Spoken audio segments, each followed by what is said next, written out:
Two people, same city, same home price, same lender, same down payment. One of them gets a mortgage rate of 6.2%. The other gets 7.1%. Over 30 years, the difference cost the second person just under $80,000. Not because they did anything wrong, not because they were late on payments, because 6 months before they applied for a mortgage, their credit score was 40 points lower than it needed to be, and nobody told them that was about to happen. This video is about the thing that will affect your mortgage more than almost any other factor you can actually control, your credit score, and more specifically, what to do about it before you ever walk into a lender's office. Most people know that a higher credit score means a better interest rate. Almost nobody knows how much better or how the pricing actually works. Lenders use something called risk-based pricing. Your credit score doesn't just get you approved or rejected. It places you into a pricing tier that determines your interest rate. And the tiers are not gradual. They're steps. Moving from one tier to the next can change your rate by a quarter point to a full point seemingly overnight. Here is what those tiers look like in practice at most conventional lenders. A score below 620 typically means you cannot qualify for a conventional loan at all. You would need an FHA loan with higher insurance costs. A score between 620 and 639 gets you the highest available conventional rate, often 3/4 of a point above the best available rate. 640 to 679 moves you into a slightly better tier. 700 to 759 gets you near the best available rates. 760 and above typically gets you the best rate a lender offers. Here is the number that makes this real. On a $300,000 30-year fixed mortgage, the difference between a 620 score and a 760 score is often 0.75 to 1 full percentage point in rate. That translates to roughly $150 to $200 a month. Over 30 years, that is $54,000 to $72,000. That is not a rounding error. That is a car. That is a college fund. That is the reason credit score optimization is the highest return activity a first-time buyer can do in the 12 months before they plan to purchase. Your FICO score, which is the score most mortgage lenders use, is calculated from 5 factors. Most people know the categories exist. Almost nobody knows the actual weights.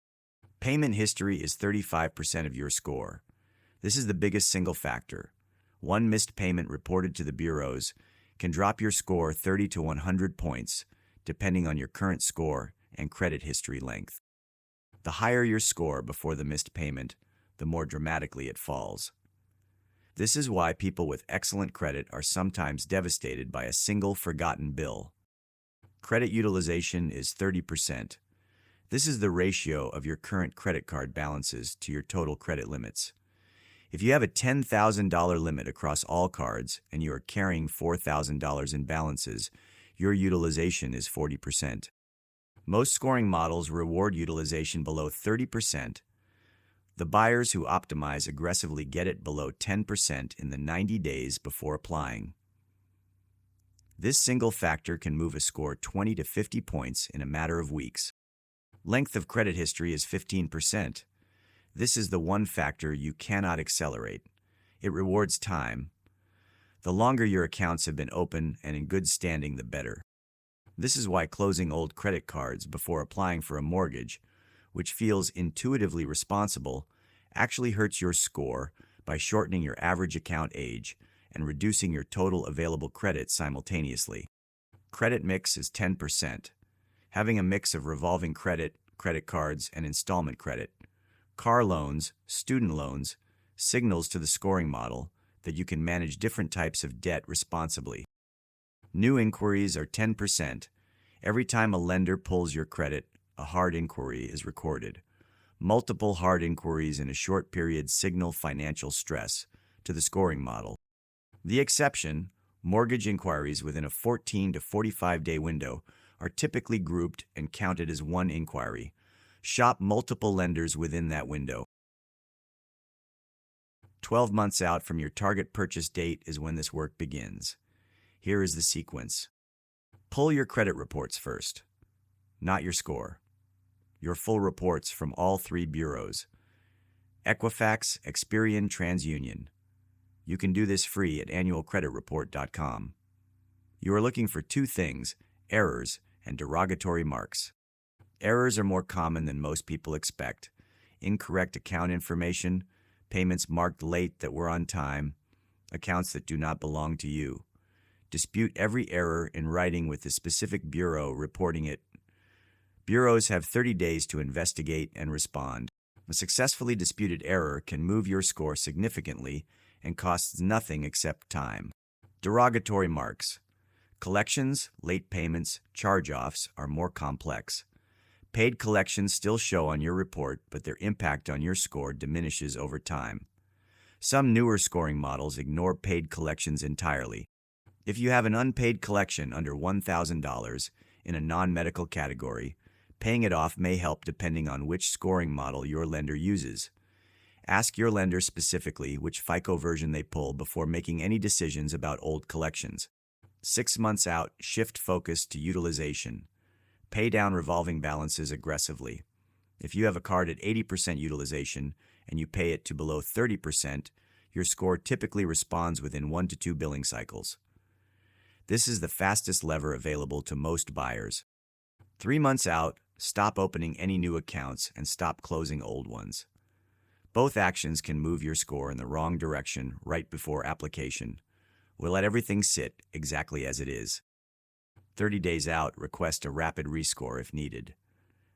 This is a service offered through mortgage lenders where verified credit changes, a paid-off balance, a corrected error, are submitted directly to the bureaus and reflected in an updated score within 3 to 5 business days instead of the normal 30 to 60-day cycle. Not all lenders offer this. Ask specifically. This section matters because these mistakes happen constantly and they are completely avoidable. Opening a new credit account after pre-approval but before closing. Every new account lowers your average account age, adds a hard inquiry, and can change your debt-to-income ratio. Lenders typically pull your credit a second time just before closing. A new account that appears between pre-approval and closing can change your rate, your loan terms, or in extreme cases, kill the loan entirely. Making a large purchase on a credit card. Same problem. Your utilization goes up, your score goes down, your lender notices. Furniture, appliances, anything that goes on a card, wait until after closing. Co-signing on someone else's loan. That debt shows on your credit report as your own obligation and affects your debt-to-income ratio immediately. Paying off installment loans like a car note right before application. This feels responsible.